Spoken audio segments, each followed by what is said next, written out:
Palkittu animaatio-ohjaaja ja muusikko Iiti Yliharja tunnetaan omaperäisistä dokumentaarisista nukkeanimaatioistaan, joilla hän on hurmannut niin palkintoraadit kuin yleisön. Iitin elokuvat ovat herkkiä, mutta hauskoja. Ne käsittelevät todellisuutta aidosti käyttäen mielikuvituksellisia keinoja. Tampereen elokuvajuhlilla nähdään tänä vuonna Iitin omasta tuotannostaan koostuva retrospektiivinäytös sekä hänen itsensä kuratoima Carte Blanche-näytös. Mä oon Iiti Yliharja. Mä oon elokuvaohjaaja ja muusikko. Ja mä oon tehnyt nyt enimmäkseen semmosia stop motion dokkareita viime aikoina.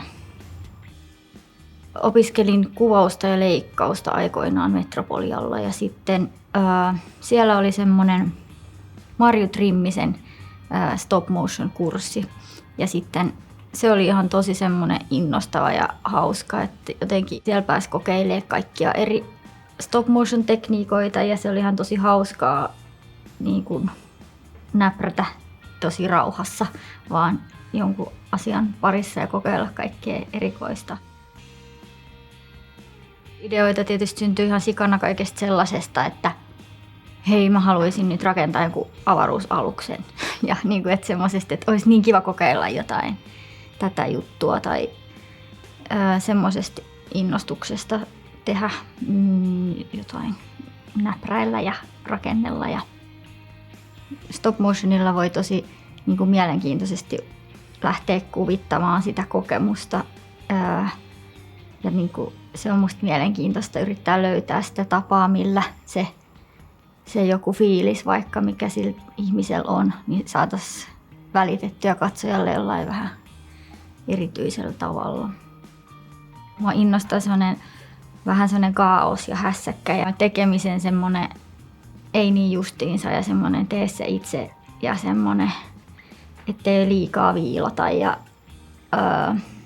ettei liian siloteltua ja semmoinen inhimillisyys kaikessa tekemisessäkin ja tietysti se mätsää sitten hyvin dokkarin tekemiseen semmoiseen inhimillisyyteen muutenkin. Se, että elokuvajuhlilla on tää retrospektiivi, niin se tuntui ihan tosi hauskalta ja yllättävältäkin, että sellainen siellä nyt on ja odotan kyllä innolla ja toivottavasti ihmiset menee sitä katsomaan.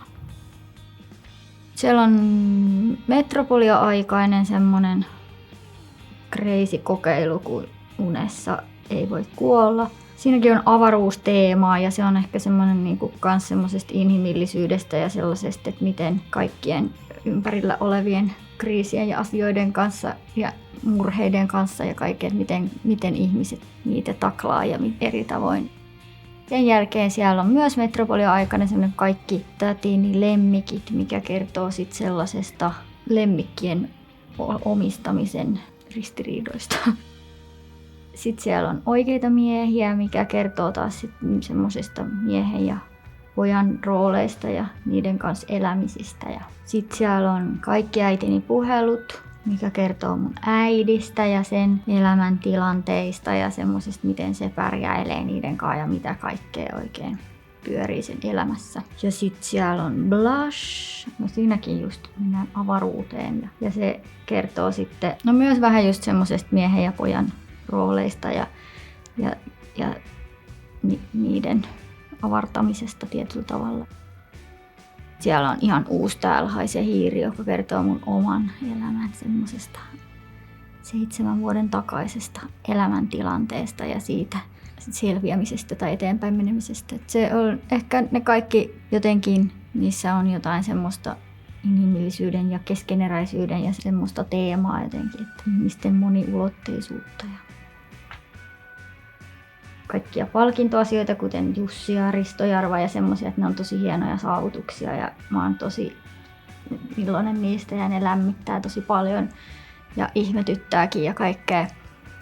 Ja sitten ehkä sitten sellaisia kuitenkin sellaisia tosi suuria saavutuksia tuntuu aina olevan se, että jos saa jonkun leffan tehtyä ja sitten jos se tuntuu siltä, että se kuvastaa sitä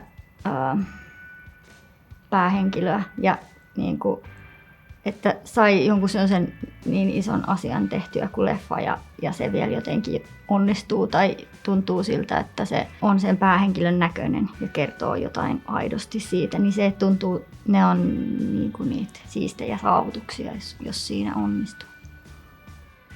No nyt mä oon tehnyt 2 viimeisessä leffassa niin kuin tuon äänisuunnittelija Ville-Matti Koskiniemen kanssa yhdessä. Et jo sitä ennen oli erillisiä säveltäjiä, muita säveltäjiä. Se on tosi kätevää, kun tekee niin kuin äänisuunnittelijan kanssa yhdessä, koska sit se on sellaista, että me siellä vaikka yhdessä sitä äänisuunnitellaan, niin sitten tuntuu vaikka, että tuohon kohtaan pitäisi tehdä vähän sittenkin erilaista musaa tai toi kohta tarvitsisi jotain. Ja sitten voi heti siinä niin kuin soitella ja kokeilla. Ja kun sitten tietysti se olisi vähän hitaampaa, jos niin kuin pyytää sitten jostain musaa ja sitä tulee. Ja että se on niin kuin ollut tosi kivaa siinä niin kuin tosi ketterästi sitä pyörittää sitä musavaihettakin. Että se on ollut hyvä.